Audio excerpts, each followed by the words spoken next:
وَاضْرِبْ لَهُمْ, and strike for them, مَثَلًا, an example. An example of who? رَجُلَيْنِ, of two men. جَعَلْنَا, we made, لِأَحَدِهِمَا, for one of them, جَنَّتَيْنِ, two gardens.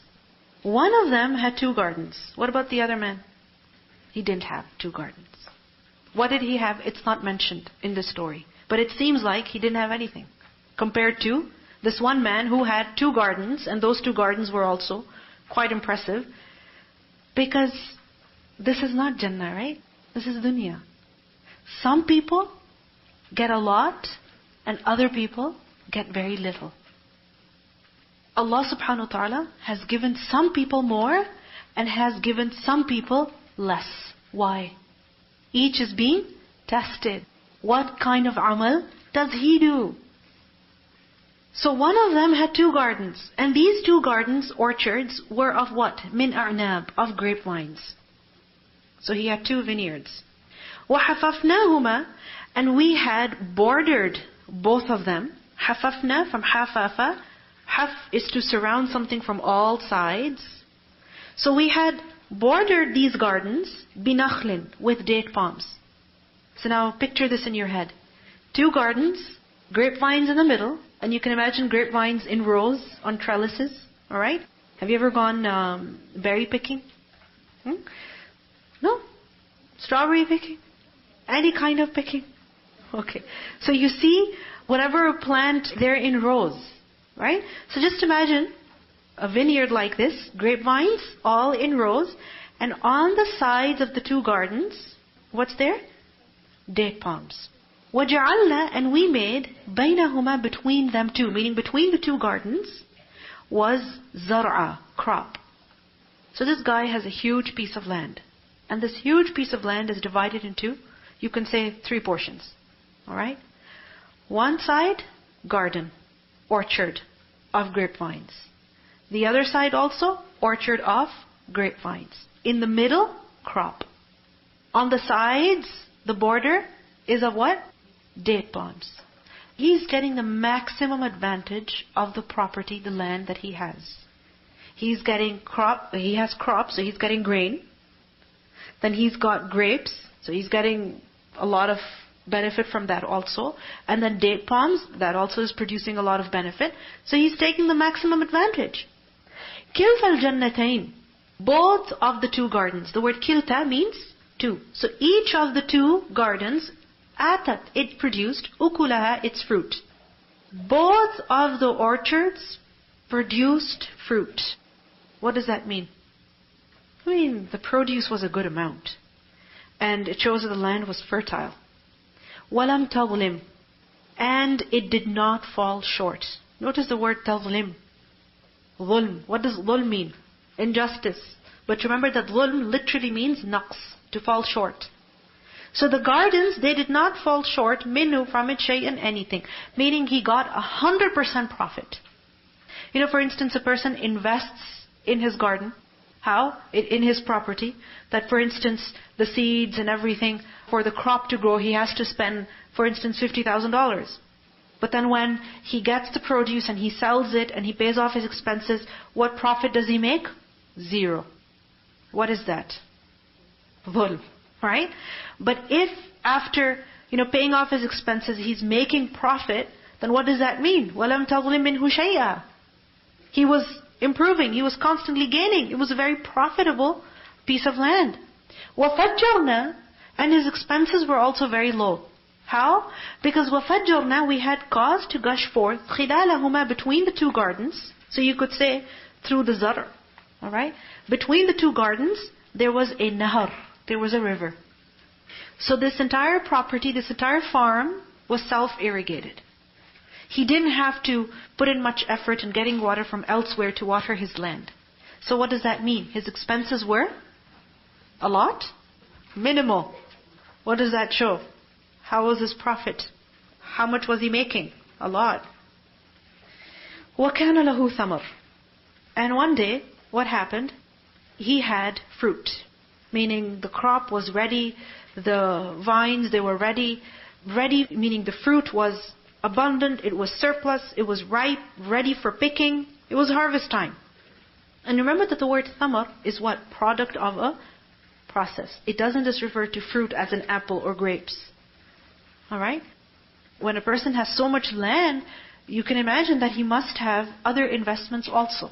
Because when you're constantly producing so much food, then you don't just sell it. You do many other things with it.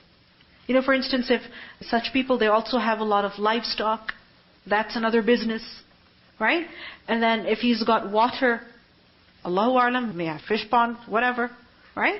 And then at the same time, this food is used to produce more things. Right? So what happened? وَكَانَ لَهُ ثَمَرٌ, ready for picking, ready for harvest. A lot of produce. So what happened? فَقَالَ, he said, who? The owner of these gardens. He said لِصَاحِبِهِ, to his companion. Which companion? Because it's two men, right? رَجُلَيْن. The story of two men. One man who's the owner of all this, who's very rich. So he's talking to the other man. And who's that other man? His sahib, his friend, his companion. What kind of companion? We don't know. If he was his best friend, if he was his friend from childhood, or if he was just a passerby, a guest, whatever, Allahu A'lam. But he was talking to him. So he said in his conversation, وَهُوَ يُحَاوِرُهُ, while he was conversing with him, and yuhawiru is from tahawur. وَاللَّهُ يَسْمَعُ تَحَاوُرَكُمَا. Hawara is to return. When you're having a conversation with someone, then what happens? You say something, and they return that with another statement. And then you say something, and then they say something. Right? You take turns in speaking. So while he was talking to him, he said, أَنَا أَكْثَرُ مِنْكَ, I am more than you. مَالًا, in money, in wealth. وَأَعَزُّ, and I have more izzah. I am more honorable, or I am more stronger, because izzah is also strength and might. I am more mighty. Nafara, in men, meaning I have more people. Nafar, remember, is used for a group of people, like a band, a small group of, you can say, soldiers. Alright? So, he was boasting to his friend about two things. Which two things? Firstly, he said, I'm richer than you. I have more money. And secondly, he's saying, I have more people. Because both of these things are interlinked, right? If you have more money, you have more friends. You can afford a bigger family, right? And you have more workers, you have more servants. And then as a person reduces in his money, then what happens? Family also goes away and friends also leave, right? So he's showing off. I have more money and I have more people. If somebody said this kind of a statement to you, they literally say to your face, I have more money than you. I have more friends than you. What would you think about that person? What would you say? Show off. And what does he think of himself? So arrogant. These words, what do they show? Arrogance and riya. Showing off. Boastfulness. He's boasting. And notice how he says, minka, than you. What does it mean? He's comparing himself to his friend. And this is something that we need to be careful about. Because many times we're just comparing ourselves with our friends. How? She has this, oh yeah, I have it too. Yeah, you know what? Mine is better. And if they have something and we don't have it, we get upset about it. And we want it. We're not satisfied until we get it. Stop comparing yourself with others in the material sense. Don't compare yourself with others and compete with them. That okay, now she has this money, I should also have this money. She has this kind of job, I should also have this kind of... She has this kind of degree, so I also need a degree. Even though I don't think I'm really interested, but I want a degree just for the sake of having a degree. Just to compete with my friends. She's getting married, so I also have to get married. Even if I don't find, a decent person, I'm just going to marry anybody. No! Think about what you're doing. Like they say, competing with the Joneses, right? So stop competing with others. Stop comparing yourself with others. What is it that we should be competing in? Action. What are they doing and what am I doing? What is it that we should compare? Meaning in what matters? Actions. Stop thinking about the vacations that other people are taking. And think about, when did you last go for Umrah? Because when we have money, What is it that we think about? Oh, I think I'm going to go there because my friend also went there with her husband, so I'm going to go there too. No. Stop thinking about this dunya. Stop chasing this dunya. Because what does it show? That you are a servant to this world. Abdul dinar, Abdul dirham, Abdul dollar. Servant of the dollar. Right? So, أَنَا أَكْثَرُ مِنْكَ مَالًا وَأَعَزُّ نَفَرًا وَدَخَلَ جَنَّتَهُ. And he entered his garden. He's taking his friend with him, and he enters the garden. وَهُوَ ظَالِمٌ لِنَفْسِهِ. And he was actually doing zulm to himself. How? By showing off, by being arrogant. قَالَ, he said, مَا أَظُنُّ. I don't think أَن تَبِيدَ, that it will perish. هَذِهِ, this, أَبَدًا, ever. I don't think this is ever going to perish. The word tabida is from the root letters bayada, bayd. Bayd is to die, to cease to exist. Bayda is used for an empty desert, wasteland. I mean, think about a desert. What's there? A tree? A building? A garden? A house? Nothing. It's empty, just sand. So he said to his friend, I don't think this garden of mine is going to finish. Look at it. It's perfect. It's got water. I mean, the crop is doing perfect. Look at the vines and look at the date palms. Do you see my garden suffering any decline? Do you ever think my business is going to collapse? It's doing so well. It's so profitable. I have no fear about my future. I'm very confident about my future. Do we begin to think like that? Yes. That when we see something of the dunya with us and we think it's doing really well, we think it's going to be like that forever. My car, it's perfect. Nothing can go wrong with it. My house, it's perfect now. What can ever go wrong with it? My health, perfect. What can ever happen to it? When we begin to admire dunya too much, we get so impressed by it that we think it's going to stay like that forever. And this is the greatest deception. Greatest deception. You know why? Because in this world there's a rule. When something reaches its height, now it's going to go down. It's going to decline. Everything. Everything. But when what we have reaches its height, we think it's going to stay like that forever, which is why we become so happy with it. What it means is, it's just going to start declining. Look at your physical body.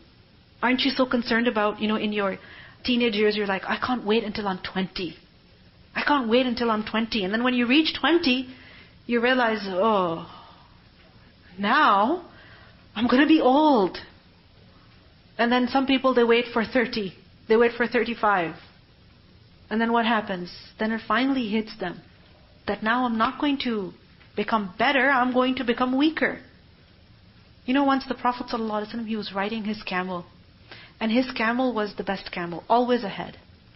And a Bedouin man came from somewhere, and his camel was running really fast, and he actually went ahead of the Prophet ﷺ. So the Sahaba got sad that, first of all, this man went ahead of the Prophet ﷺ, how dare he? And secondly, the camel of the Prophet ﷺ is not good enough. I mean, there is another camel that's better than the Prophet's camel? Because they loved Rasulullah ﷺ, right? And they wanted that everything about him, everything with him should be the best.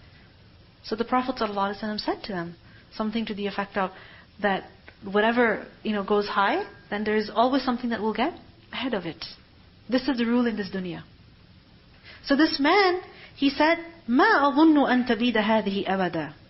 And he got so deceived by this to the point that he began denying akhirah. He said, وَمَا أَظُنُّ. And I don't think السَّاعَةَ, the hour, قَائِمَةً, is going to be established. I don't think there's going to be a day of judgment. What are you talking about? This belief that you have, this Qur'an you do all the time, or this akhirah you do all the time, I don't think there's any akhirah. It's all this life. You do what you do here, and you get what you get here. This is all there is. Do people start saying these things? Yes. As they become successful in worldly terms, what do they begin to lose? Their faith. They think this dunya is everything. There's no akhirah. He said, I don't think there's ever going to be a hereafter. وَلَئِن رُدِدتُّ.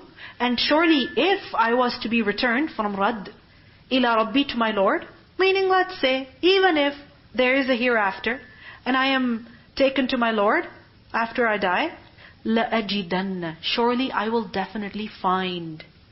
From Waw Jim, Dal. I will definitely find. خَيْرًا مِنْهَا. Better than it. مُنْقَلَبًا. As a return. Munqalab from Qaf Lam Ba. A place of qalb, meaning a place of return. Meaning if I am ever taken back to my Lord, if there is a hereafter, then you know what? I'm going to get something that is even better. Why? Because if I have good now, I'm going to be good later as well. Because I am the best. I am good. I deserve it. And this is a very wrong analogy. Just because we have something today doesn't mean we're going to have it forever. And it doesn't mean we're going to get it in the akhirah. We have the sense of entitlement that we deserve such and such, and we deserve all the good things. Why? Because we have them now, so we should also have them later. And we become upset when we learn about hellfire, when we learn about punishment. Why? Why shouldn't people be in paradise? Why shouldn't everybody be happy forever? Why? Who are you to say why? What do you think about yourself? Just because you have something good now doesn't mean you'll have it forever. Realize that we are all Allah's servants. And this life, it doesn't show how a person's akhirah will be. A person could be very rich today, but tomorrow he'll be very